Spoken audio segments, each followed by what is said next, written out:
Muy buenas tardes, queridos alumnos. Es un gusto volver a saludarlos en esta nuestra última clase de escritos paulinos. Bienvenidos a esta sesión. Vamos a iniciar con la reflexión que tenemos de la segunda carta a los tesalonicenses. Voy a compartir mi pantalla para que nos guiemos en ella.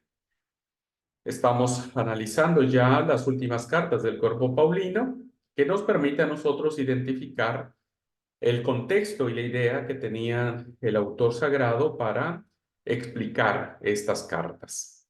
Bueno, el análisis general del mensaje, tenemos que al igual, recuerden que la dividimos porque pensamos que Segunda de Tesalonicenses es una carta que se escribe posterior al apóstol Pablo. Recordemos que igual que Primera de Tesalonicenses, la fórmula introductoria menciona a Pablo, a Silvano y a Timoteo, aunque el remitente sea Pablo. La única referencia posible a la carta anterior está en el capítulo 2, versículo 15, donde se dice a los tesalonicenses: guardad las tradiciones que recibiste, ya de palabra o ya por nuestra carta.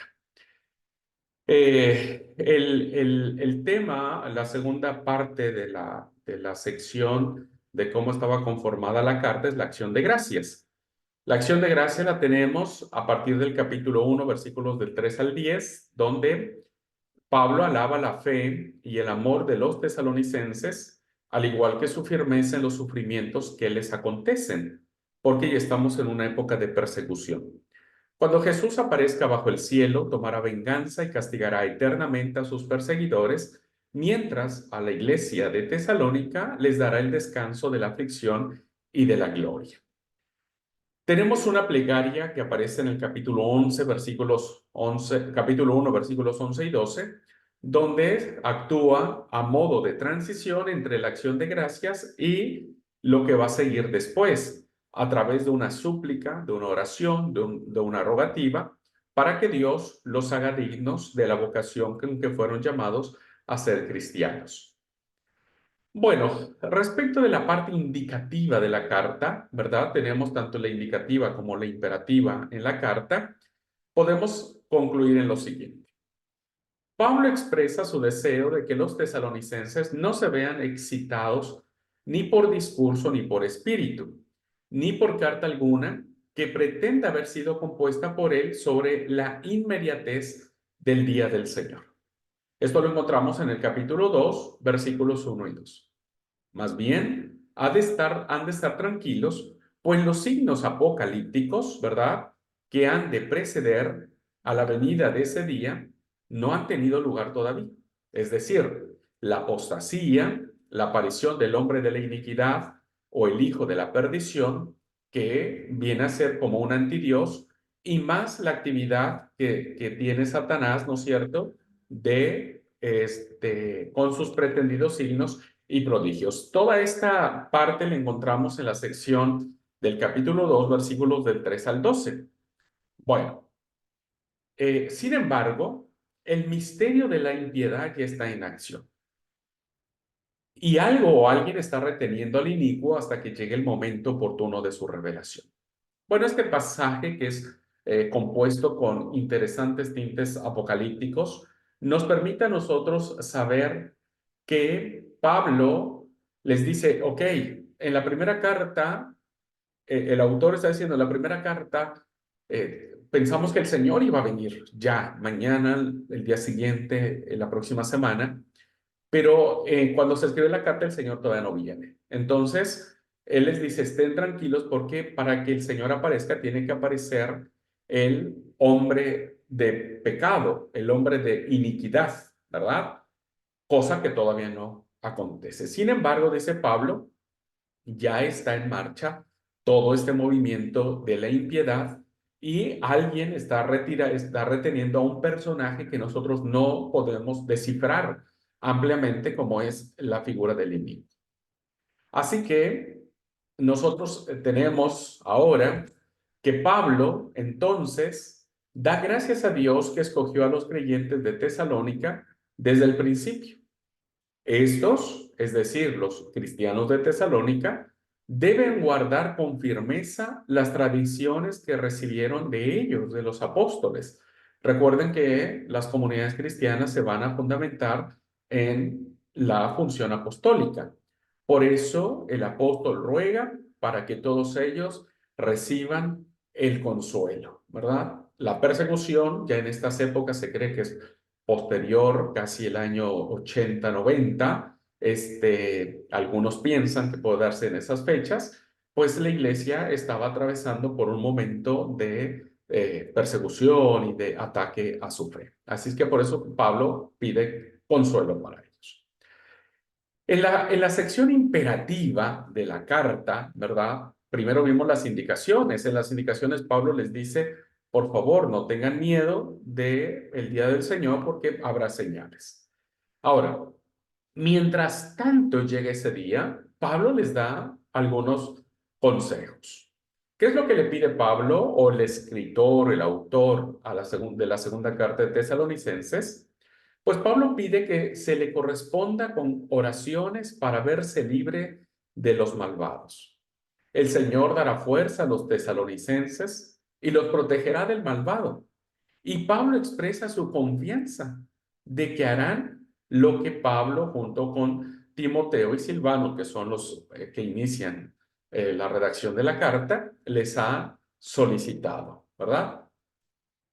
Por eso, el apóstol Pablo formula luego una orden concreta que aparece en el capítulo 3, versículos de 6 al 13, a causa de las expectativas desaforadas. Esta expectativa que, bueno, nos sigue acompañando hasta el día de hoy, ¿no es cierto? Donde todos quieren que ya el día del Señor venga. Muchos han dejado de trabajar. Ese es un problema, ¿verdad? Y Pablo les dice, no, probablemente porque pensaban que quedaba muy poco tiempo y el trabajo les parecía inútil. Con mucho respeto, no eran ni argentinos, ni mexicanos, ni nadie por el estilo. Pero esa acción, ¿verdad? Esa acción anticristiana, decir, bueno, el Señor viene pronto, ¿para qué trabajamos? ¿Para qué nos aferramos? Y Pablo les dice, no, tienen que ponerse a trabajar. Por esto, no es imitar a Pablo, porque Pablo, mientras estaba con ellos, y precisamente para dejarles el ejemplo de que en tanto y cuanto el Señor viniera, él trabajaba de día y de noche. Consecuentemente, si uno no quiere trabajar, entonces que no coma, porque ya muchos ya se habían aprovechado de las circunstancias, ¿no? De Salónica. Y como diciendo, bueno, yo no trabajo, pero bueno, necesito comer, alguien me da de comer. Y entonces Pablo dijo, no, no podemos llegar a los excesos de abusar de la confianza de la gente, que siguiendo mi ejemplo, que yo pude trabajar día y de noche con ustedes, bueno, ustedes tienen que hacer lo mismo. Para imprimir seriedad a este precepto, ¿no? Del trabajo y del trabajo que evidentemente tiene que hacerse a partir del ejemplo paulino, el autor o Pablo da otra regla, otra norma, por eso es la sección imperativa, ¿verdad? De indicaciones. Y dice, si alguno no obedece este mandato nuestro por esta carta, señaladlo, es decir, fíjense quién es y no se junten con él. Era tan fuerte lo que estaba sucediendo en la iglesia de Tesalónica que se estaban formando una generación de vagos. No sé si la palabra sea muy fuerte o muy precisa para decir lo que estaba sucediendo, que Pablo llega al punto de decir, bueno, si alguien no está dispuesto a trabajar, entonces, bueno, que nadie se junte con él. Sin embargo, aquí vemos un toque de dulzura, o sea, no es que Pablo se quiera desquitar con esta gente, que eso es lo que hace diferente a las sociedades que juzgan a los sectores más vulnerables, diciendo y que se pongan a trabajar y demás. Pablo dice, no consideréis a esa persona como un enemigo, sino amonestadle como un hermano, ¿verdad? Sigue habiendo una cortesía cristiana muy profunda de Pablo en lo que es la relación que tenía Pablo con la iglesia de Tesalónica o lo que debía existir entre los miembros de la iglesia de Tesalónica. Como la primera parte del cuerpo de la carta no cerraba con una plegaria llena de buenos deseos para los tesalonicenses, como aparece en el versículo 17 de la primera carta, del mismo modo ocurre en la segunda carta. Esta vez con una oración por la paz. ¿Va? Volvemos a repetir, parece ser una carta que tiene una cierta influencia, un cierto sabor de lucha, ¿no? Y de conflicto que se está dando. Y finalmente, hermanos, tenemos la fórmula conclusiva, ¿verdad? Lo que hemos analizado en esta pequeñita carta es los aspectos primarios de lo que es la fórmula introductoria, con los saludos, identificándose a Pablo, Timoteo y Silvano. Luego la acción de gracias, ¿verdad?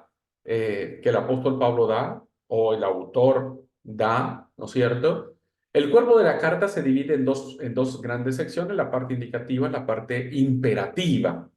La indicativa tenía que ver con este fenómeno de la venida del Señor y en la parte imperativa, pues en las normas que tenía que ver la iglesia respecto de su espera, ¿no? De la segunda venida del Señor y que tenían que estar tranquilos para eso. Así que Pablo, en esta fórmula conclusiva, cambia del nosotros al yo al enviar un saludo de su propia mano. Tal vez esta expresión aluda, ¿verdad?, a considerar que si la carta fue escrita por otra persona, el que haya puesto esta carta pudiese darle la autoridad y la autenticidad que la carta necesitaba para ser aceptada dentro de las comunidades cristianas, ¿verdad? Así que tenemos una fórmula conclusiva en los versículos 17 y 18 del capítulo 3. Bueno, respecto de esto, hermanos, de una carta chiquitita que vemos, insisto, tiene que ver más con el espíritu que Pablo dice, ok, que el espíritu de Pablo dijo, ok, el Señor no, está viniendo, los discípulos, si para esto ya el apóstol Pablo murió y se escribió esta carta posterior al año 60, 70, 80, 90, pues evidentemente hacía mucho más apremiante esta situación de decir, ya han pasado muchos años, ¿no? Y por eso se escribe esta carta diciendo, por favor, no se preocupen por eso, el Señor vendrá cuando Él diga, pero mientras tanto, nosotros tenemos que seguir trabajando, ¿verdad? Tenemos que seguir haciendo nuestra vida. Así que en eso se resumiría la segunda carta a los tesalonicenses. Bueno, como sumario básico del tema, se dice que si fue escrita por Pablo, pensando en esta situación, probablemente pudo haber sido escrita inmediatamente después de la primera carta, ¿no? Que sería el 51-52. Si es seudónima, es decir, que si alguien escribió en nombre de Pablo, probablemente fue ya a finales del siglo primero, 80, 90, incluso el 100, cuando se hacía en aumento el fervor apocalíptico. Recuerden que para estas fechas, cuando se escribe incluso el libro de Apocalipsis, pues estaba en ese fervor de decir, ya queremos que el Mesías venga, ¿verdad? Que Cristo venga. Por eso es que es muy probable que esta carta haya sido escrita a finales, cuando el apóstol Pablo ya había fallecido. La procedencia que tenemos de la carta es que si fue escrita por Pablo, ¿verdad? 50, 50, 51, 52, probablemente le escribió desde Corinto, como lo hizo con la primera carta a los tesalonicenses. Si es seudónima, no sabemos, no hay forma de averiguar desde qué lugar el autor o autores pudieron haber escrito esta carta. Los destinatarios, si fue escrita por Pablo, entendemos que claramente se dirige a la iglesia de Tesalónica, pero si es seudónima, es decir, si no le pertenece a Pablo, quizás fueron, sí, a los miembros de la iglesia de Tesalónica, o los destinatarios pueden haber sido tomados de primera de Tesalonicenses, es decir, no necesariamente dirigido a la iglesia de Tesalónica, pero inspirados en los miembros de la iglesia de Tesalónica. La autenticidad, los estudiosos están divididos más o menos entre 50-50 sobre si Pablo fue el autor o no fue el autor. Aunque la opinión de que Pablo no haya sido el autor va ganando terreno entre los que sí aceptan la autoría paulina, ¿verdad? Bueno, ese es el trabajo que tienen los eruditos de determinar si es una carta protopaulina o deuteropaulina. Bueno, respecto de la unidad básica, la unidad pues, se ve que es una sola cuarta, así que no hay otros datos anexos. No hay interpolaciones, se dice que fue de una sola mano, ¿verdad? Al menos los manuscritos más antiguos así lo atestiguan. La división formal ya lo vimos, hermanos, que es la fórmula introductoria que aparece del versículo 1 al 2. La acción de gracias más la petición o el ruego, la súplica que hace Pablo y que sirve como transición para abordar los temas que desarrollará en su carta, aparece en el versículo 11 y 12. Bueno, tenemos el cuerpo de la carta que, como hemos dicho, tiene la parte indicativa, que son las instrucciones que Pablo da, y la imperativa, que son las enseñanzas y las exhortaciones que Pablo les dice, por favor, pónganse a trabajar. Y al final tenemos la fórmula conclusiva del versículo 17 al 18. Bueno, de acuerdo al contenido de esta carta, tenemos los saludos, ¿verdad? De Pablo, la acción de gracias por la fe y el amor de los tesalonicenses que los salvarán en la parusía. Recuerden ustedes, hermanos, que la palabra parusía significa la manifestación gloriosa, sobrenatural, portentosa, cósmica, ¿verdad? La aparición de, en este caso, del Señor. Bueno, que los salvará en la parusía, la revelación gloriosa, cuando los perseguidores sean castigados, y además hace distintas oraciones por los destinatarios. Tenemos las aclaraciones sobre los signos que precederán a la parusía, es decir, que para que venga la manifestación del Señor tiene que aparecer el hombre de pecado, el hombre inicuo. Cosa, queridos hermanos, que si ustedes leyeron Segunda de Tesalonicenses, comprenderán que el hombre inicuo todavía no viene, ¿verdad? Todavía no aparece. No es el Papa, no es Mussolini, no es Hitler, no es Nerón, no, ninguno de ellos. ¿Por qué? Porque si ustedes leyeron correctamente el pasaje, se habrán dado cuenta que el Señor dice, ¿verdad? El apóstol Pablo dice que cuando aparezca el hombre de perdición, será destruido, ¿verdad? El hombre inicuo será destruido por el resplandor de la venida de Jesucristo. Así es que están íntimamente relacionados estos dos eventos, la aparición del hombre de pecado, ¿verdad? Y el inicuo que está siendo detenido por alguien y la venida de Jesucristo. Entonces, el resplandor de la venida de Jesucristo destruirá al hombre de pecado, cosa que, insisto, no tenemos. Anticristo sí, ¿verdad? Anticristos ha habido muchísimos en la historia. Luego vendrá el tema de la acción de gracias e instrucciones sobre la elección divina para la salvación, del 13 al 17. En el capítulo 3, del 1 al 5, Pablo pide oraciones y ruega por los destinatarios. En el 6 al 15 hay advertencias y exhortaciones éticas. Esa es la parte imperativa contra la pereza y la desobediencia. Y finalmente vendrán la bendición final y los saludos. ¿Ok? Así que de esta forma, queridos hermanos, hemos dado un vistazo muy general. Entiendo que mirar cada uno de estos aspectos que aparecen en las cartas o en los escritos paulinos, pues implicaría, ¿no es cierto?, asumir un curso completo para ir uno a uno colocando, ¿no es cierto?, la interpretación.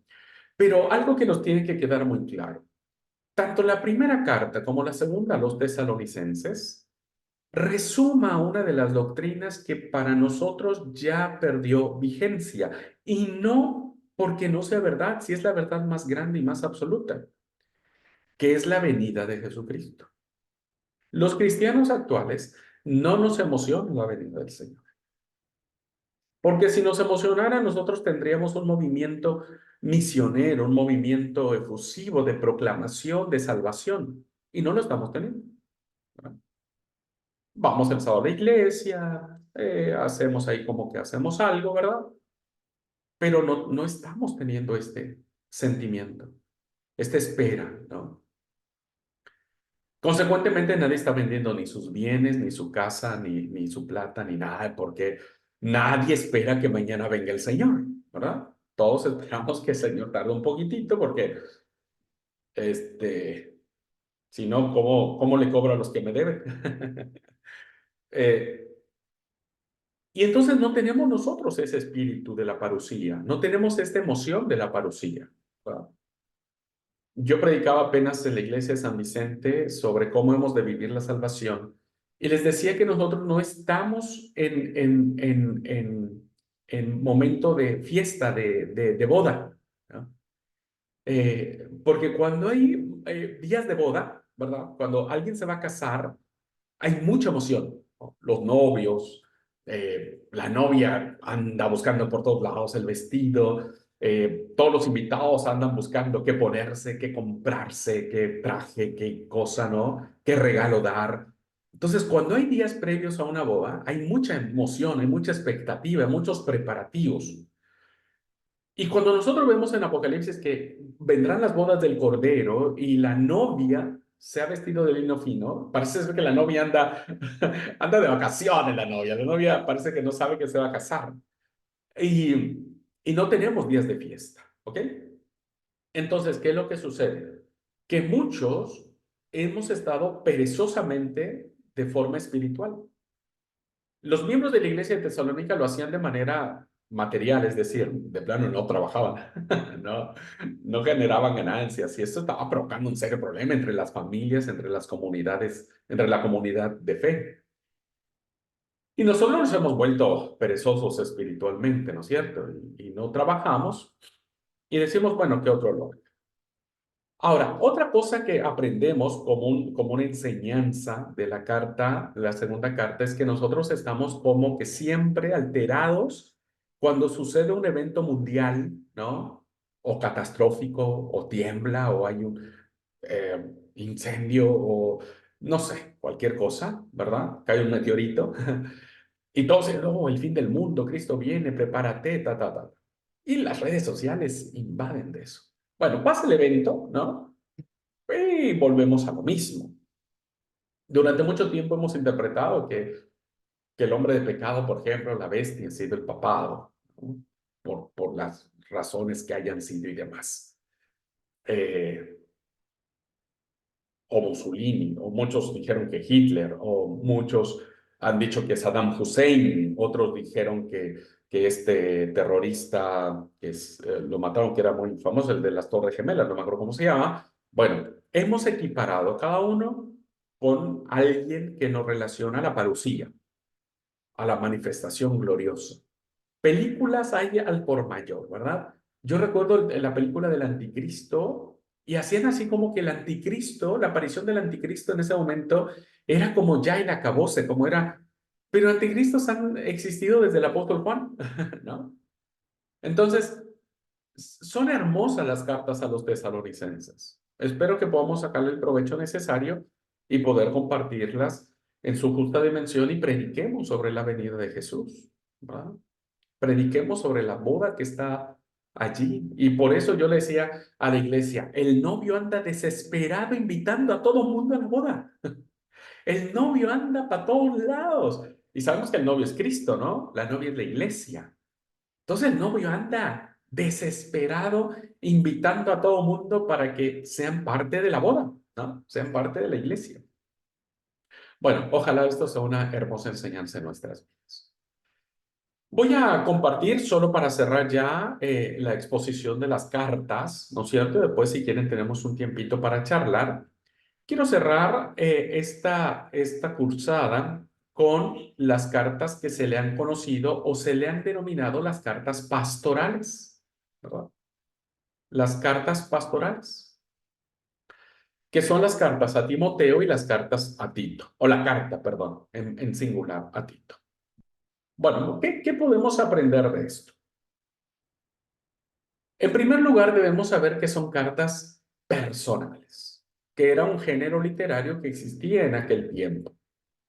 Primera y segunda de Timoteo y Tito siempre se han considerado que formaban un grupo aparte de las cartas, diferentes de las otras cartas que el apóstol Pablo había mandado, incluso la de Filemón, que aunque la de Filemón es también muy personal.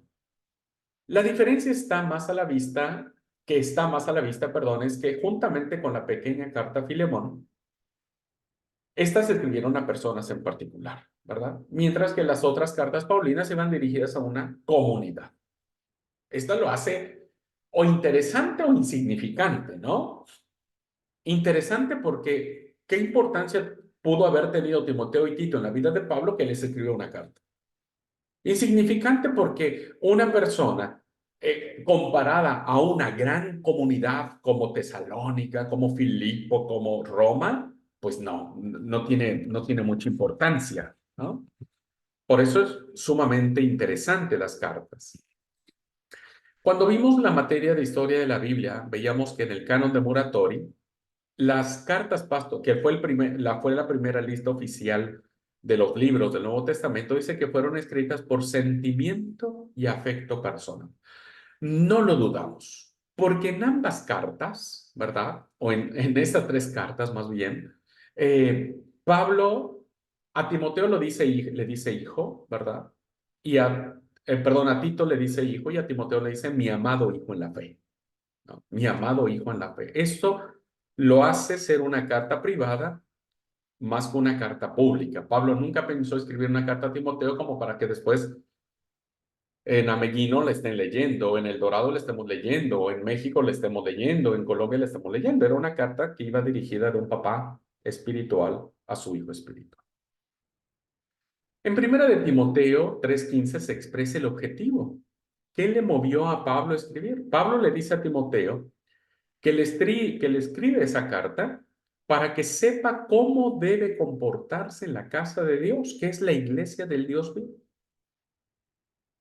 Este es interesante, ese es el corazón que palpita en la carta.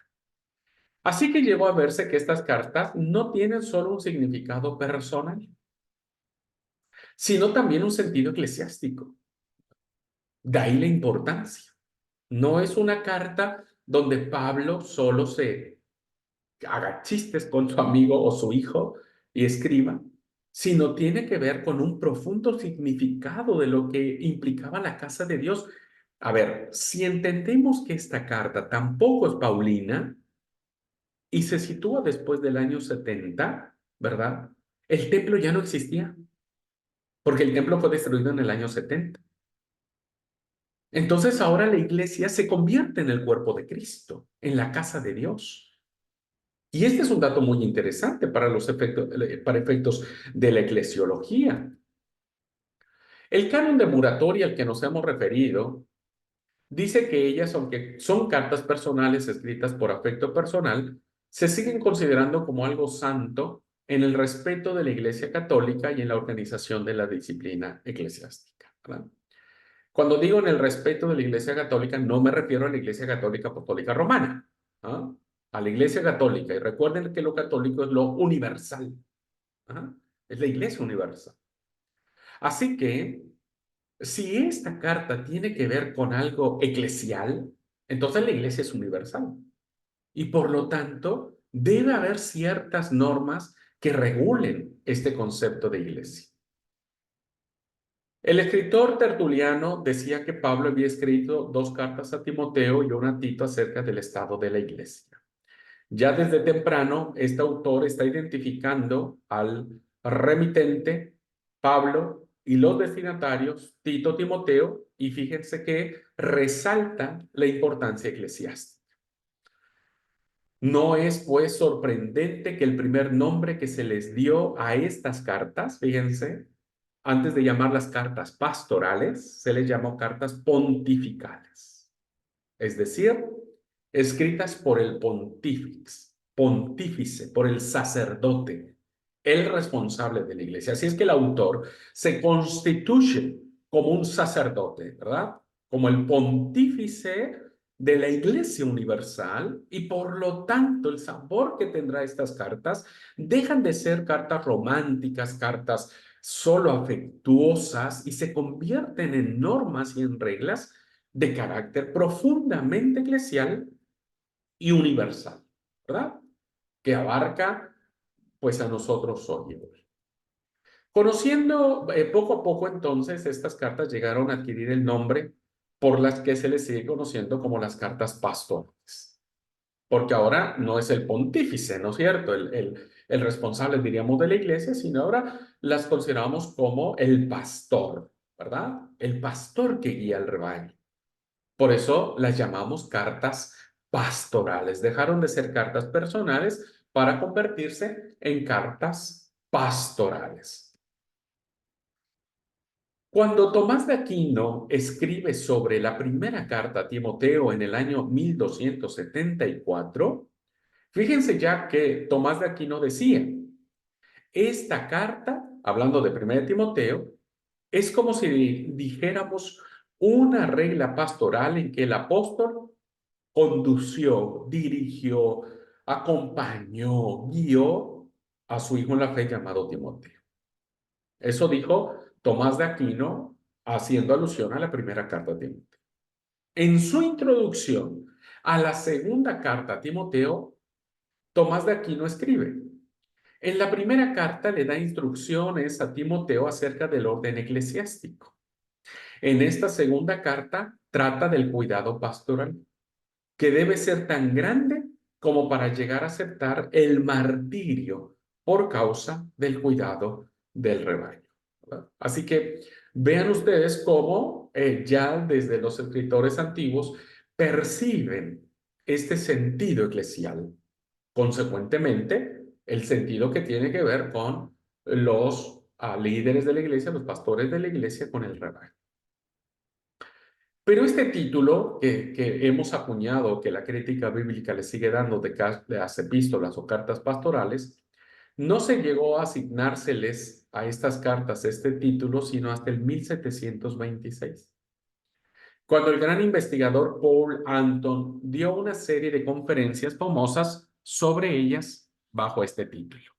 Y a partir de ahí se le empezó a designar a estas cartas de Timoteo y de Tito como las cartas pastorales.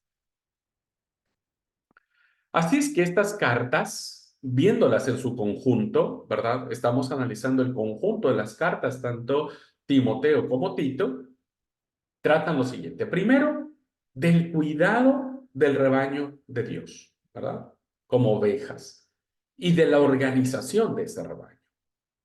De eso tratan las cartas pastorales. Llámese Tito. Por eso Pablo le dice a Timoteo, a Tito, por esta causa yo te dejé en Creta para que pusieses pastores, líderes que guiaran a las ovejas, ¿no? Pablo le dice a Timoteo, traza la palabra con verdad, edifica, exhorta, etcétera, ¿no? Hay cuidado y organización. Un segundo punto que tratan las cartas pastorales le dice a los miembros de la iglesia, llámese Timoteo en Éfeso, llámese Tito en Creta, le dice a los miembros de esas iglesias cómo deben comportarse en el seno de la familia de Dios. Hay normas que regulan el comportamiento dentro de la iglesia, ¿verdad? Las mujeres, les dice las viejas, es decir, las ancianas, los ancianos, los jóvenes, los líderes, integridad ante todo, le dice Pablo a Timoteo, ¿verdad? Integridad ante todo. Tercer punto de lo que tratan las cartas pastorales. Dan instrucciones acerca de cómo ha de administrarse la casa de Dios. De qué clase de personas deben ser los responsables y los pastores de la iglesia, ¿verdad? Si alguno apetece obispado, buena obra desea, pero por favor, el obispo tiene que ser así, asado, el diácono así, asado, la diaconisa, los siervos, los líderes, los que ministran, deben tener ciertas características que permitan administrar de manera correcta a los miembros de la casa de Dios. Un cuarto punto que nos da las cartas pastorales son cómo hay que enfrentarse con las amenazas que ponen en peligro la fe y la vida cristiana, ¿verdad? Los cretenses eran malas bestias, eran de lo peor los cretenses y la iglesia estaba sumida de eso y muchos filósofos estaban queriéndose meter en la iglesia, principalmente con Tito. Entonces Pablo dice a Tito, ten cuidado, chamigo, ten cuidado y no permitas que nadie, ninguna filosofía, ¿verdad?, pueda adentrarse al seno de la iglesia. Luego, serían los 4 puntos, ¿verdad? Que tratan las cartas. Cuidado y organización, cómo deben comportarse la iglesia, cómo deben ser los líderes de la iglesia y no hay que bajar los brazos ante las amenazas de la fe cristiana. Estamos viendo, acuérdense, en su conjunto, ¿verdad? No por separado, sino Timoteo y Tito. Un tema que es sumamente interesante en las pastorales, ¿verdad? Tiene que ver con el crecimiento de la iglesia.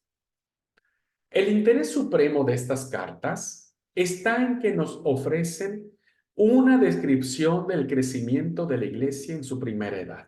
La iglesia está creciendo, se está desarrollando. Este movimiento maravillosísimo, hermanos, de cómo las comunidades cristianas empiezan a formarse a lo largo y ancho del vasto imperio romano, nos permite mirar en las pastorales los problemas que tuvieron que enfrentarse y las decisiones que las iglesias tuvieron que tomar para organizarse. ¿Verdad? La iglesia crecía. No es lo mismo tener un grupito familiar de 5 o 10 personas, donde, bueno, y más o menos se ponen de acuerdo cuando empieza a haber 20, 30, 50, 100, 200, 300, 500. Ahí surgen un montón de problemas. En aquellos primeros días era una isla en un mar de paganismo. Sus miembros eran la primera generación de cristianos convertidos del paganismo. Era muy fácil recaer en las prácticas de la vieja vida pasada. La atmósfera contaminada seguía a su alrededor. Es de lo más significativo que los misioneros nos dicen que de todas las cartas del Nuevo Testamento, las epístolas pastorales son las que hablan más directamente a la situación de las iglesias jóvenes. Ustedes tuvieron una materia que se llamó plantación de iglesias. Bueno, espero que alguien pueda ser movido a eso y empecemos a generar, ¿no es cierto?, un crecimiento de las iglesias. Evidentemente, las iglesias nuevas se forman de miembros que vienen de distintos estratos. Pueden llegar a su vida fueron ateos, se convirtieron, tuvieron algún vicio, se convirtieron, fueron políticos o de alguna agrupación política, se unieron. Todos esos fenómenos empiezan a afectar a las iglesias que van recién iniciando. Lo mismo sucedía en las iglesias que tenía Timoteo, que tenía Tito, ¿no? Eran iglesias que se iban formando, grupos que se iban armando, pero que pues seguían en algunos de los casos sus miembros teniendo sus antiguas prácticas de vida. Así que el trasfondo eclesiástico de las pastorales es que, ¿qué es lo que ha hecho a tantas personas dudar de la autoría paulina, verdad? O sea, ya vimos que el tema que estaba rodeando a las comunidades era un tema pues muy interesante y muy propio de la sociocultura que tenía, pero precisamente por estos datos es que muchos han dudado de que Pablo sea el autor de las cartas paulinas. Bueno, la primera de ellas tiene que ver con la organización considerablemente desarrollada. Para cuando el apóstol Pablo está en su efervescencia, ¿verdad? Hace sus viajes misioneros e incluso muere en el año 62, 64. La iglesia estaba apenas formándose, ¿verdad? Estaban como tratando de saber en qué lugar de la vida del imperio, estar buscando su lugar en medio de un mar del judaísmo, un mar del paganismo, un mar de las filosofías griegas, un mar de un montón de cosas. Entonces la iglesia está apenas consolidándose y cuando nosotros vemos en las epístolas pastorales, que ya hay obispos, que ya hay diáconos, que hay diaconisas, que hay estructuras, pues evidentemente nos hace pensar que estamos casi a finales del primer siglo, ¿no? Cuando la iglesia ya se empieza a organizar de distinta manera, con estructuras, con formas, que evidentemente cuando recién se inicia, pues no se tiene. Un punto más tiene que ver con estos nombramientos como los ancianos, los obispos o superintendentes o supervisores o sobrevedores, como nosotros los llamamos, y los diáconos, ¿verdad?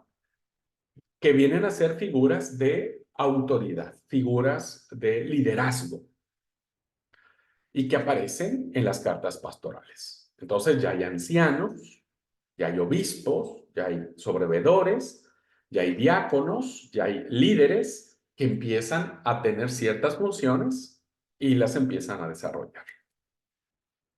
De primera de Timoteo 5:17, veamos esta cita, deducimos que para entonces los ancianos eran responsables asalariados, es decir, ya se les estaba pagando, ¿no? Y eso no existía en los primeros años de la constitución de la iglesia. Los ancianos que gobernaran bien debían ser tenidos por dignos de un doble sueldo. Ojalá y esto lo escucharan. Deben tener un doble sueldo. Y se exhorta a las iglesias a recordar que el obrero es digno de su salario. Hay por lo menos el principio de una orden de viudas que llegó a ser muy importante más tarde en la iglesia primitiva. El obrero es digno de su salario. Entonces, esa expresión da a entender de que ya había pastores, ¿verdad? O ancianos, que en ese momento se llamaban, que cobraban un salario por el servicio prestado. Evidentemente, esto no sucedía en la época en que Pablo vivió. Tuvo que haber sido posterior. Está claro entonces que había una estructura eclesiástica bastante elaborada, demasiado elaborada, dirían algunos, para los días tempranos en que Pablo vivió y estuvo trabajando. Por eso es una de las razones que se cree que estas cartas se escribieron posteriormente. Otro dato interesantísimo que nos plantea el por qué no se consideraría que las pastorales fueran autoridad paulina tenía que ver con los credos. Los credos. Las formas de pronunciar, las fórmulas que se pronunciaban para expresar la fe. La palabra fe cambia de significado. En los primeros días era siempre fe en una persona. Así empezó a desarrollarse en los primeros años del nacimiento de la iglesia. Y esto tenía que ver en la relación personal de amor y confianza y obediencia más íntima con Jesús, ¿verdad? Con Jesús. Más tarde, la fe llegó a ser un credo, una expresión de fe, ya no de relación, sino de confesión. Así que el que creía ciertas doctrinas tenía fe en esas doctrinas, ¿no? Creía en esas doctrinas. Por eso un buen siervo, dice 1 Timoteo 4:6, un buen siervo de Jesucristo debe nutrirse de las palabras de la fe y la buena doctrina. Vean que aquí aparece ya relacionado el tema doctrina como la fijación o formulación de distintas formas de creer y de conocer que ya en ese momento la iglesia estaba teniendo, los líderes estaban teniendo. Cuando vemos Tito, por ejemplo, dice, Tito tiene la obligación de exhortar a los miembros de su iglesia para que sean sanos en la fe, es decir, en lo que creen. No en la relación, en solo creer en Jesucristo como mi Señor y Salvador, sino creer en todo aquello que tenía que ver con la fe, la salvación, la parucía, etcétera, la santificación, la justificación, etcétera, etcétera. ¿Mm? Así que, fíjense que en la carta, en las pastorales, tenemos los ecos de los credos más antiguos. Este credo que aparece en la carta a Timoteo, que es maravillosísimo, este es un credo que aparece ya muy tardío, ¿verdad? Que las comunidades cristianas los formulan, los elaboran y luego los cantan, porque hay credos que se terminan cantando, ¿verdad? Se convierten en una doxología. Y fíjense el credo más antiguo que tenemos de las comunidades cristianas en las pastorales. Dios se ha manifestado en la carne. Ahí está, la humanidad de Jesús. Ha sido justificado en el Espíritu, su divinidad. Ha sido visto por los mensajeros, por los ángeles. Ha sido predicado a los gentiles. Ha sido creído en el mundo. Ha sido recibido arriba en la gloria. Esto es una formulación de credo, ¿no?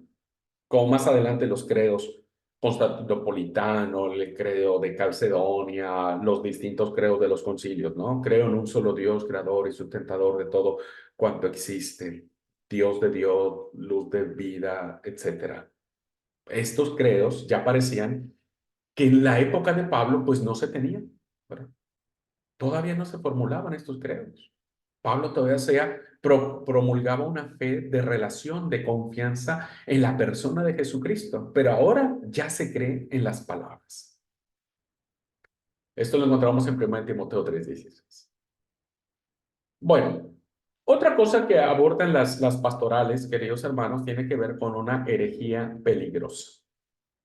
Y tenía que ver con un intelectualismo especulativo, ¿verdad? Las primeras comunidades se tuvieron mucho contacto con el tema de los filósofos.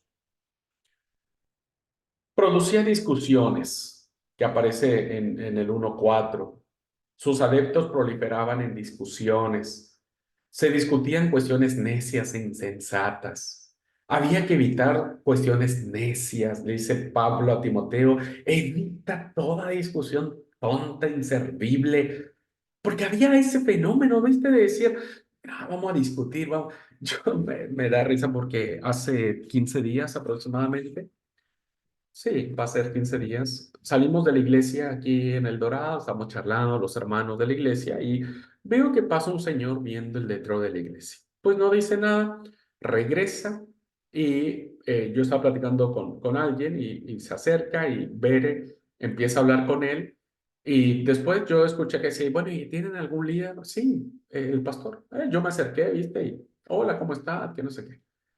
Él me empezó a decir un montón de cosas, ¿no es cierto? Que si creíamos el tema de el significado de los nombres, que qué significaban los en arameo, que él había estudiado, que él estaba muy interesado y él me empezó a decir un montón de cosas y yo le dije, no, discúlpame, no tengo tiempo para perder en tus ideas. Le digo, mira, a vos nadie te va a cambiar porque vos no me estás preguntando a mí para que vos cambies tu forma de pensar. Estás preguntándome para justificar tu forma de pensamiento. Así que bueno, creo que me dijo mentalmente algunas malas palabras y después se fue. Pero yo dije, no, yo no tengo tiempo. Bueno, esto sucedía acá, ¿verdad? La gente discutía por conceptos, los sofismas. Era la palabra, es la palabra correcta, los sofismas que se desarrollaban entre los griegos, que era esto, ¿viste? Discutir una cosa y la otra, tiraban la otra y finalmente no llegaban a ninguna conclusión. La palabra que se usa en cada caso para cuestiones o discusiones es tesis, que quiere decir discusión especulativa. Y vieron que cuando uno empieza a especular, bueno, yo creo, yo pienso, bueno, vos crees y vos pensás lo que quieras, ¿verdad? No significa que eso sea lo correcto. Esta herejía se ve que era el terreno de juego de los intelectuales, o más bien los pseudo-intelectuales de la iglesia, que nunca faltan, ¿verdad? Siempre hay algunos que creen que lo saben todo. Bueno, otra cosa es que se caracterizaban por el orgullo. El hereje es orgulloso, aunque en realidad no sepa nada. Sí, hay indicaciones de que estos intelectuales se consideraban por encima de los cristianos ordinarios. De hecho, puede que hasta dijeran que la salvación completa estaba fuera del alcance de la gente normal y corriente y solamente ellos. ¿Vieron? Ay, creo que existen hoy en día todavía personas que creen que son los únicos que se van a salvar. Bueno, también, hermanos, ¿qué es lo que nos manifiestan las pastorales? Que había en el seno de esa herejía dos tendencias opuestas. Primero, los que eran ascéticos, ¿verdad? Que el ascetismo era una cosa ahí bien, como muy, como muy llamativa, ¿no? Los herejes trataban de establecer leyes alimentarias especiales, olvidando que todo lo que Dios había hecho es bueno. No significa que podemos comer chancho, eso no lo dice las cartas pastorales. Lo que pasa es que había en esos grupos personas que dijeran, no, perdón, con mucho cariño y respeto. Hay veganos que son muy fanáticos o vegetarianos que son muy fanáticos que terminan diciendo, no, eso no se come la carne, no, que hace mucho daño, que no sé qué. Entonces, cuando alguien come un pedazo de carne, ya siente culpable, ¿no? De haber comido un cacho de carne o haber matado un animal. Bueno, eso sucedía en esa época. Catalogaban muchas cosas como impuras, olvidando que todas las cosas son limpias para los limpios. No es imposible que consideraran el sexo como algo inmundo y que menospreciaran el matrimonio hasta que trataran de persuadir a los que ya estaban casados a separarse. Porque en Tito 2:14 se hace hincapié en los deberes naturales de la vida matrimonial como vinculantes para el cristiano. El matrimonio tiene que tener su intimidad sexual, ¿verdad? Así que el hecho de mencionar el tema del matrimonio en Tito, pues hace que muchos estaban dudando de eso y dice, bueno, no tengas sexo con tu esposa o relaciones sexuales con tu esposo o con tu esposo porque eso es pecado. Entonces, era muy peligrosa esta herejía del ascetismo. Pero esta herejía desafortunadamente conducía a la inmoralidad. Los herejes hasta invadían, fíjense, estos pseudointelectuales que lo sabían todo, invadían las casas particulares y se llevaban a las mujercillas débiles e insensatas por malos caminos. Puede ser que las sedujeran y abusaran de ellas y las manipularan. También profesaban conocer a Dios, pero le negaban con sus obras. El típico, ¿viste? Ah, sí, gloria a Dios, aleluya y demás. Y en su vida es un desastre. Se dedicaban a embaucar, a engañar a la gente y a hacer dinero con su falsa enseñanza. Para ellos la piedad era rentable económicamente y enseñaban y engañaban por dinero. Así es que vean ustedes cómo estos fenómenos que se daban dentro de la iglesia, pues necesitaban ser atacados, corregidos, mencionados y sobre todo poner por encima los valores éticos del reino. Por una parte, esta herejía conducía a un ascetismo nada cristiano, porque no es así. El Eclesiastés que dijo, coman y beban, ¿no es cierto? Y gócense del fruto de su trabajo. Pero por otra parte, producía una igualmente no cristiana inmoralidad. Así es que se iban a los extremos. Por un lado podían no comer ciertas cosas, pero por el otro lado podían ganarse plata de manera indebida. Se caracterizaban también, fíjense, las iglesias en ese tiempo por palabras, mitos y genealogías. Estaba llena de charlas pseudopiadosas, de controversias inútiles, producían genealogías interminables, mitos, fábulas, leyendas y todo, ¿viste? Entonces, esas cosas que no son propios de la fe. Cuando usted se encuentre a alguien así, no se enganche, despáchelo lo más pronto posible. Por lo menos de alguna manera y hasta cierto punto estaba relacionada con el legalismo judío. Los judíos siguen siendo expertos en genealogías. Entre sus adeptos estaban los de la circuncisión, ¿verdad? Un problema que seguía existiendo. Los herejes aspiraban a ser maestros de la ley, insistían en las fábulas judías y en los mandamientos de hombres. Por último, estos herejes negaban la resurrección del cuerpo. Decían que cualquier resurrección que una persona hubiera de experimentar ya había tenido lugar. Probablemente esto es una referencia a los que mantenían que la única resurrección que experimentaba el cristiano era una resurrección espiritual, ¿verdad? Cuando nosotros nos bautizamos, decimos que nacemos a una nueva vida. Cuando moría con Cristo y surgía de nuevo en él en la experiencia del bautismo. Pero muchos tergiversaban esa doctrina de la resurrección espiritual. Así que algo que hizo mucho daño en estas herejías, ¿verdad? Que estamos viendo, tiene que ver con los principios del gnosticismo. ¿Hay alguna herejía que encaje con todos estos datos? Sí, el gnosticismo. ¿No? Esto ya lo vimos en las cartas juaninas. Su idea fundamental de que la materia es esencialmente buena y solo el espíritu, mala, perdón, y solo el espíritu es bueno. En el gnosticismo tenemos entonces todos estos fenómenos: el intelectualismo, la arrogancia intelectual, la fábula, las genealogías, el ascetismo y la inmoralidad. El rechazo a esperar la posibilidad de una resurrección del cuerpo, que eran partes integrantes de la herejía contra, fíjense, contra la que se escribieron las cartas pastorales o las epístolas pastorales. Qué interesante. Por eso las cartas pastorales dejan de ser afectivas de un papá a un hijo y se convierten en principios de eclesia, ¿no? Eclesia, las pastorales. Bueno, otra cosa que encontramos, hermanos, para dudar un poco de la autoría paulina, tenía que ver con el lenguaje, ¿verdad? Hay palabras que no concuerdan con las palabras que usualmente Pablo escribía. El argumento de más peso contra la autoría paulina de las epístolas pastorales es un hecho que resulta muy claro en griego, pero no tanto en una traducción española. El número total de las palabras de las epístolas pastorales son 902 palabras. 902. De las cuales 54 son nombres propios. Y de estas 902 palabras, no menos de 306, un poco menos de la mitad, no se encuentran en ninguna de las otras cartas de Pablo. Es decir, son palabras nuevas. Parece ser que alguien otro las escribió. Es decir, que más de una tercera parte de las palabras de las epístolas pastorales no se encuentran en las otras cartas de Pablo. De hecho, 175 palabras de las epístolas pastorales no aparecen en ningún lugar del Nuevo Testamento. No hay una similar.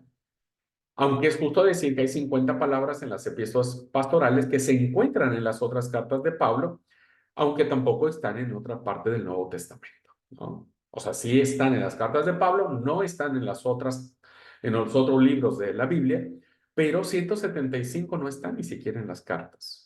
Esto nos hace pensar que el estilo de redacción de las pastorales tuvo que haber sido otra persona, ¿no?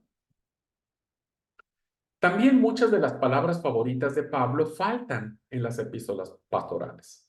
Las palabras para cruz que usó Pablo y para crucificar aparecen 27 veces en las otras cartas paulinas, pero nunca aparecen en las cartas pastorales. No está mencionado ni cruz ni crucificar. Eleuteria y derivadas que tienen que ver con la libertad, ¿verdad? La palabra libertad aparecen 29 veces en las otras cartas, pero nunca en las cartas pastorales. Y estas otras, que es adopción, hijo y adopción,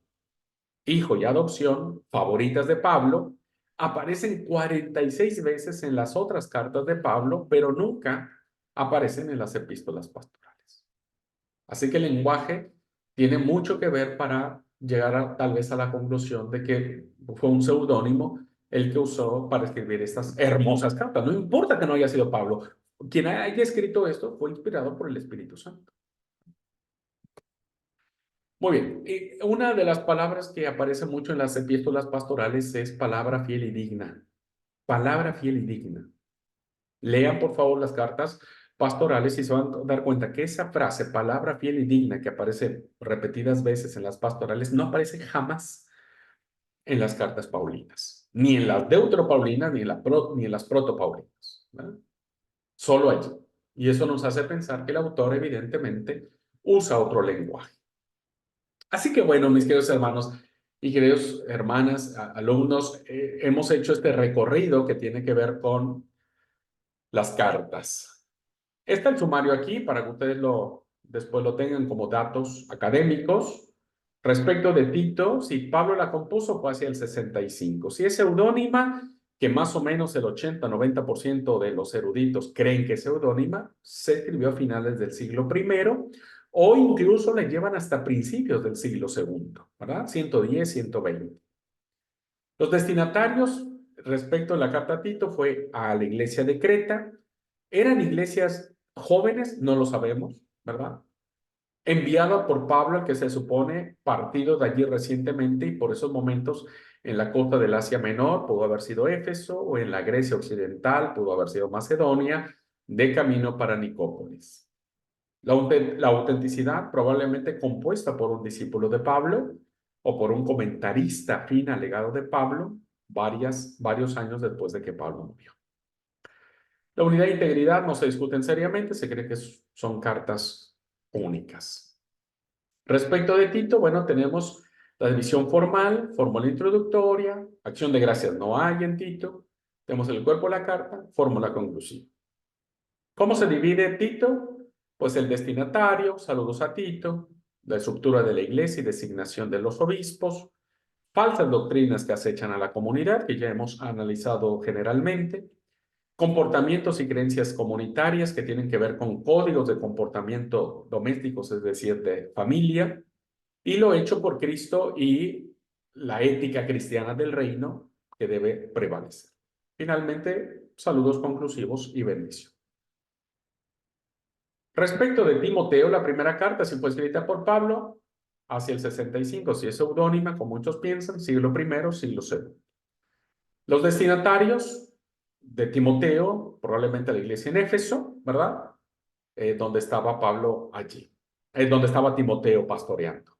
Timoteo fue pastor de Éfeso.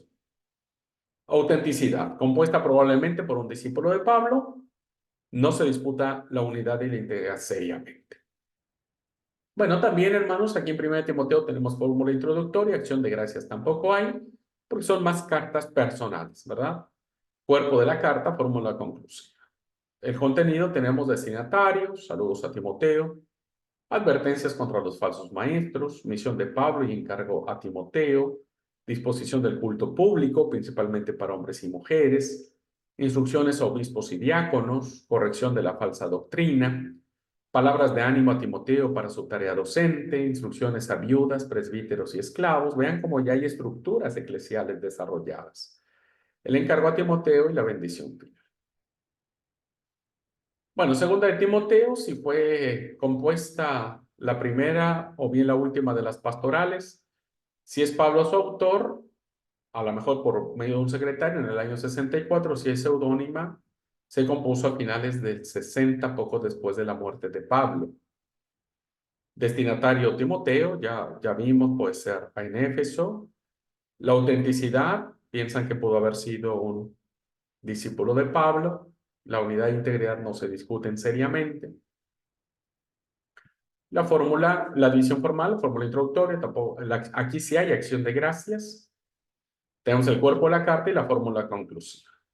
Bueno, la división según el contenido, tenemos destinatarios, saludos a Timoteo, recuerdo del trasfondo familiar, ánimos a Timoteo de parte de Pablo, prisionero que se siente abandonado, instrucción sobre la predicación fiel del Evangelio, que concluye con un dicho poético, ejemplos de verdad, de verdadera doctrina contrastados con la falsa, alientos finales a Timoteo basados en el ejemplo de Pablo a punto de morir, encargos prácticos para cuando vaya Timoteo y para que sea cauto, y finalmente Pablo está prisionero, y termina con los saludos conclusivos y la bendición.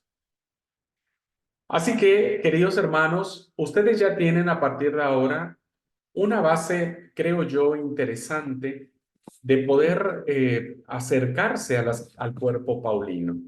No es el todo, olvídese, habría que tener mucho más tiempo y mucho más años para ir estudiando una por una y versículo por versículo.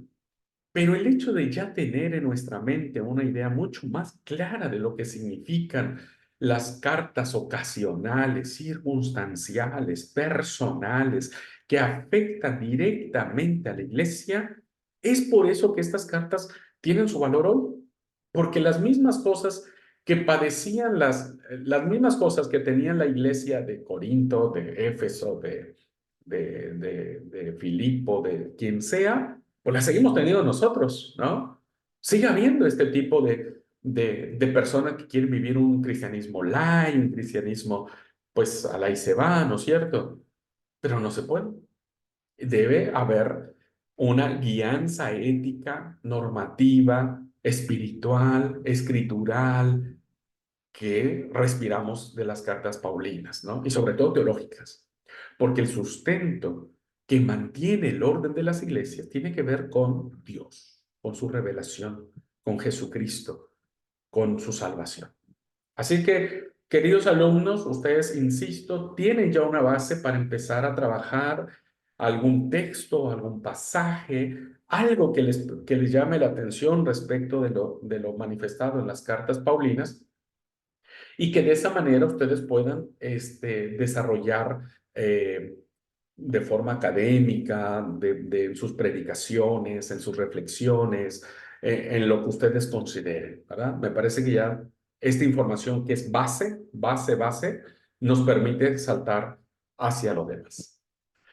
Pues queridos hermanos y hermanas, muchas gracias por su atención, por haber estado juntos compartiendo este tiempo. Muchas gracias por el aguante. Bueno, ya falta un poquito para que se libren de mí. Las consignas del trabajo final las voy a subir ahora junto con la clase para que sepan, queridos hermanos, cómo tienen que desarrollar la carta que van a escribir pensando en la iglesia en la que ustedes congregan. ¿Ok? Pero no es cualquier cosa que van a escribir. Por eso las consignas es muy importante. Una vez que yo lea su carta y la califique, le voy a decir si puede o no leer su carta en la iglesia.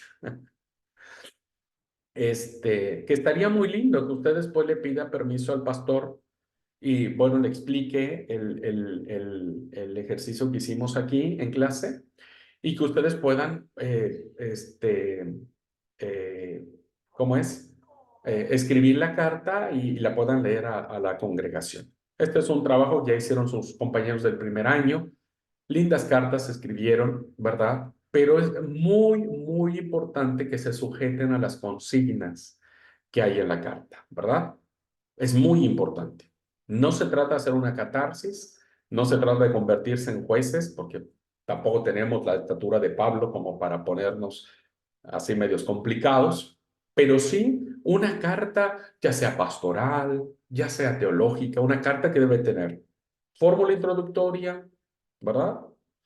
Debe tener acción de gracias, cuerpo de la carta y la fórmula conclusiva.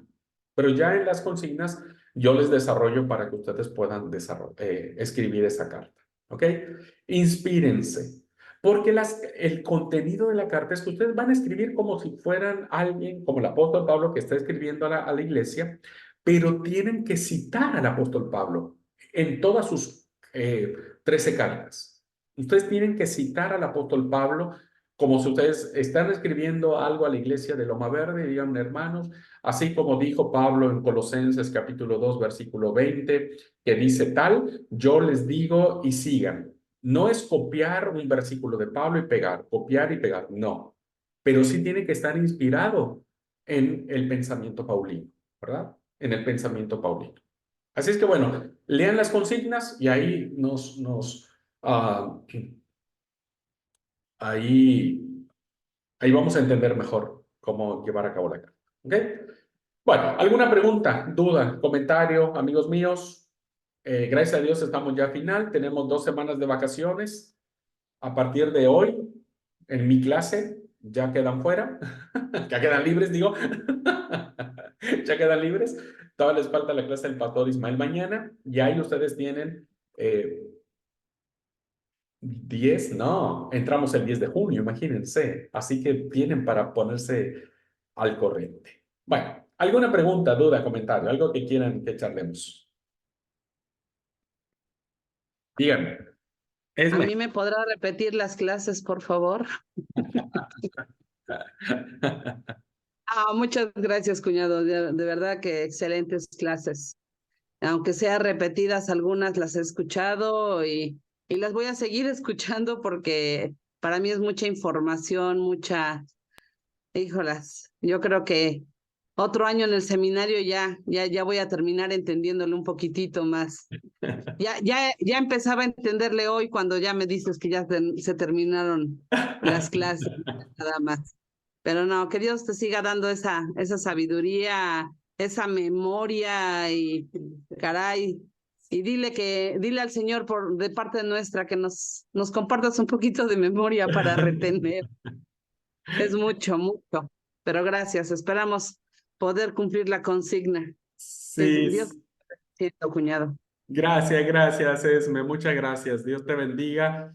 Sí, no, a veces ni yo mismo, Beren me dice, ¿de dónde hablas tanto? Le digo, pues yo ni yo sé, le digo, pero luego estoy ahí paveando, ¿viste? Digo, bueno, no sé qué digo, pero espero que lo que diga sea bueno. No siempre. Reconozco que no siempre lo que diga sea bueno. Gracias, Esme. Y bueno, vean las clases, por eso, gracias a Dios, fíjense, cuando antes era presencial, pues lo que agarraste, agarraste. Lo que aprendiste, aprendiste. Pero hoy, gracias a Dios, tienen la oportunidad de escuchar las clases. Así es que métanle ficha. ¿Alguien más, hermanos? Sí, sí, Mario. Regálame un segundito, un minutito, un minutito.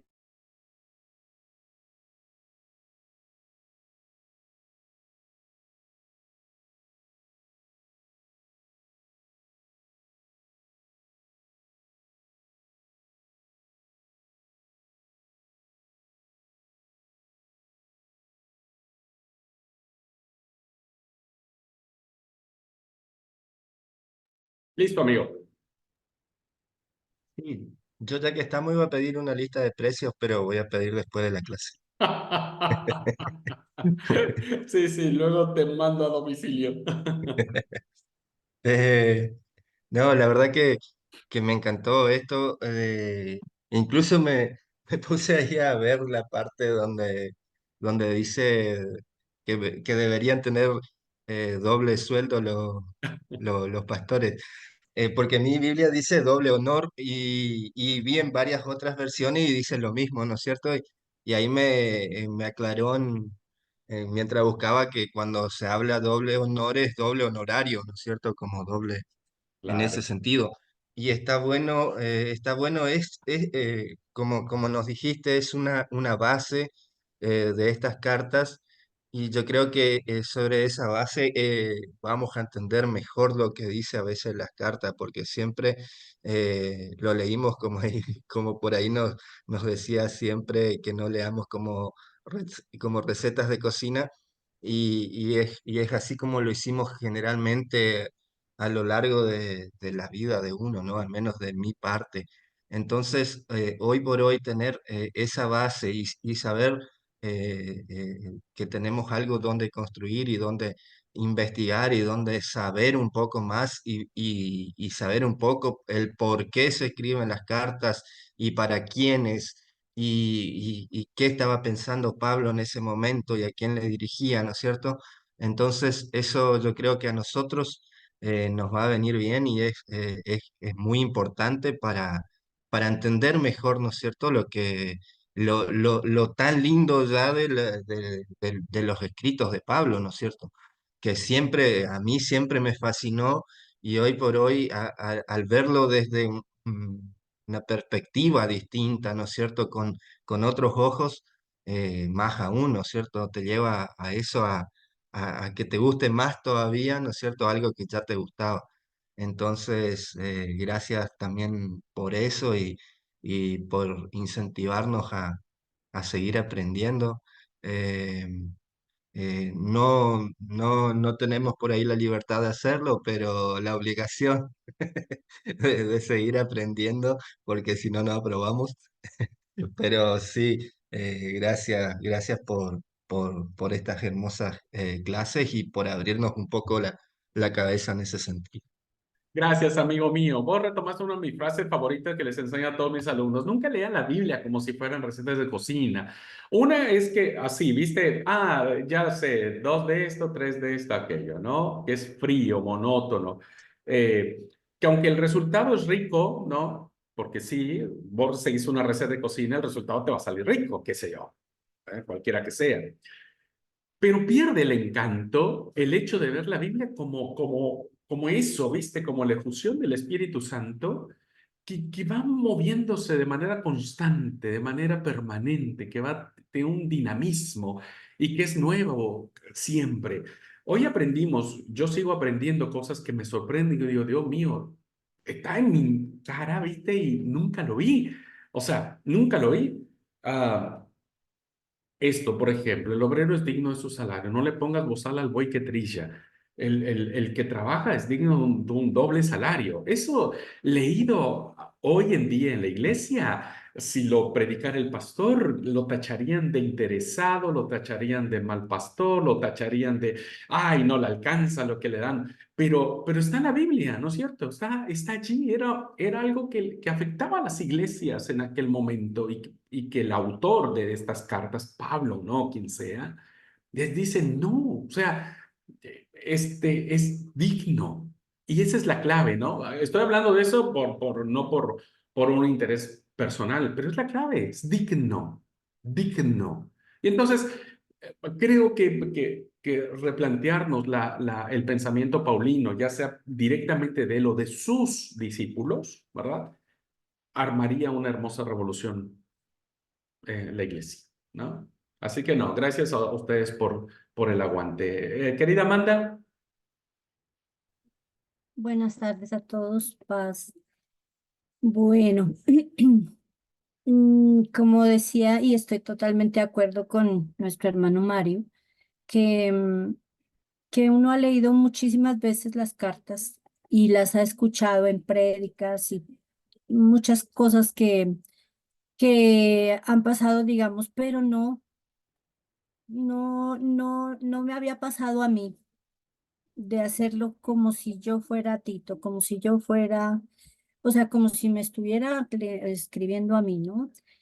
Y es el libro que leímos, o la partecita del libro que leímos, también me hizo dar otra visión de lo que él era, de lo que él nos dejó, ¿no? Y me lo disfruté. De pronto no lo entregué en el tiempo que era, porque muchas veces cuando uno hace eso, no es que quiera excusarme, ¿no?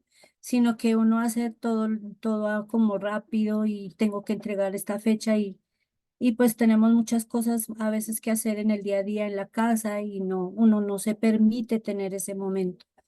Esta vez me permití, dije, bueno, lo entregaré tarde, pero voy a hacerlo como para enriquecerme. Y así fue. Em, o sea, era no sé explicar, pero era como si estuviese, yo hace poquito hice como una escarbación de todas las cosas que yo tenía, papeles que yo tenía, y encontré cartas de mis papás que ya están fallecidos, ¿cierto? Y de ver de pronto que mi mamá, sin ser cristiana, me hablaba de que Dios daba una vida y la daba en abundancia, se me llorosearon los ojos, ¿no? Y ver estas cartas así, o sea, tomarlas como así, me hicieron pensar muchas cosas, me hicieron como pararme y decir, ¿qué has hecho? Ahora tienes tiempo para hacerlo.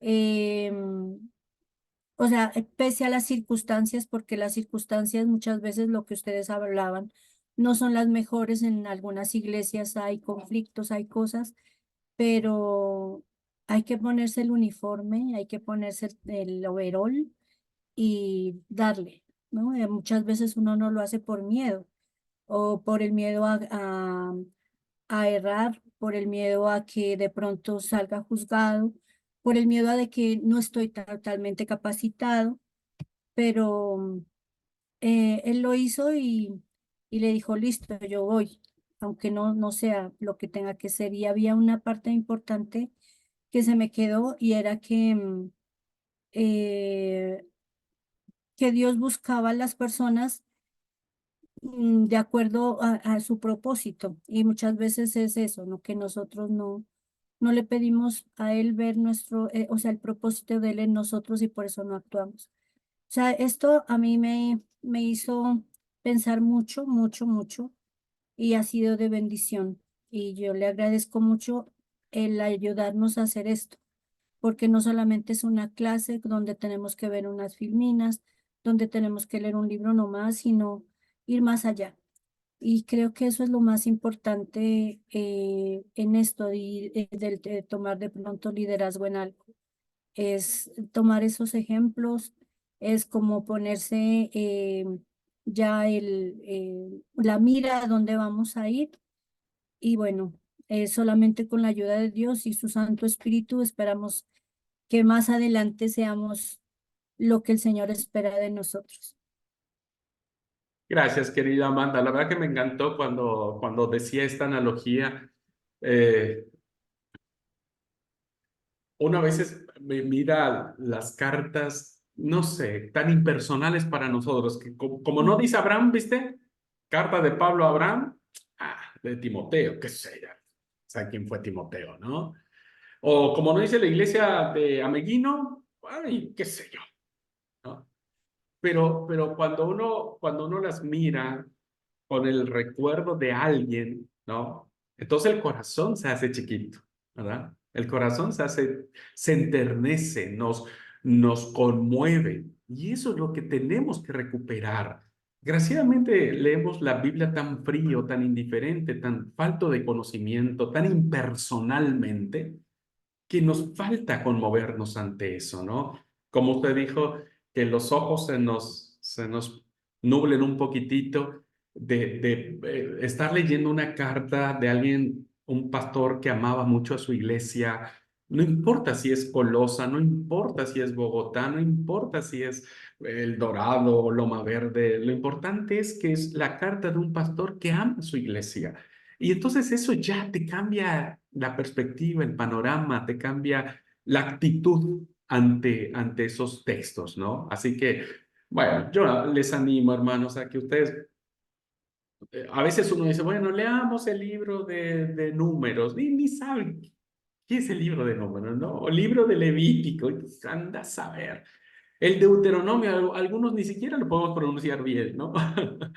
Decimos, bueno, el libro del Deuteronomio, como si fuera tan...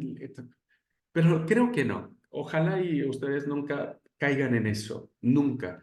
Siéntanse siempre movidos. El libro del Deuteronomio, un libro que nos habla de una revelación de Dios muy antigua, donde el Dios Santo da sus leyes, sus normas, sus preceptos. Ya empiecen a trabajarlo desde ahí y entonces creo que habrá una mejor aprovechamiento del texto sagrado. ¿Ok? Bueno, sí, Esther, adelante.